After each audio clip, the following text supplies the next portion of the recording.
There are times in Blender when your models will look like they have facets. In other words, they don't look smooth. You can see that here on this sphere that we have. Each individual face is kind of rendered flat, almost as a plane, so that as it moves through the light, you can see how that sphere looks less smooth and more like just a series of planes, which actually is what it is. But we can get around this by using smooth shading. So all I have to do is right-click on my sphere, and in the Object Tools palette, you'll see I've got an option here for shading.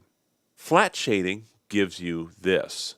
Smooth shading smooths that out so that you can actually have a smoother looking object. You can apply this on a per face basis.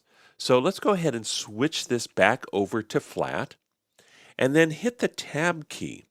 So that way I can go into edit mode. And I'm going to hit Control Tab and select faces. So I'm going to deselect all the faces by hitting A. And then I'm just going to go ahead and select about 6 or 7 faces. So I'm just going to select a bunch of faces here. Let's actually go ahead and select 8 faces here. Let's select all of these. And all I have to do now is scroll down and find that shading option again, and I can hit smooth.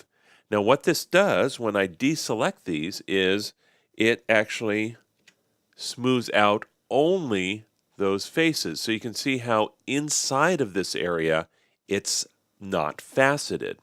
Let's go ahead and do this for the whole top of this object. So I'm going to go into X-ray mode so I can select all of these faces. And I'm just going to do Control Select here. So now that I have every face selected, the whole top half of this sphere is selected. I'm going to shade those as smooth. And then when I deselect here and go out, you can see how the bottom is quite faceted, but the top is totally smooth. So this actually can be used to your advantage in modeling. If you want something to have a crease or a sharp edge, smooth it as flat. If you want it to be more smooth, then you can always use smooth shading.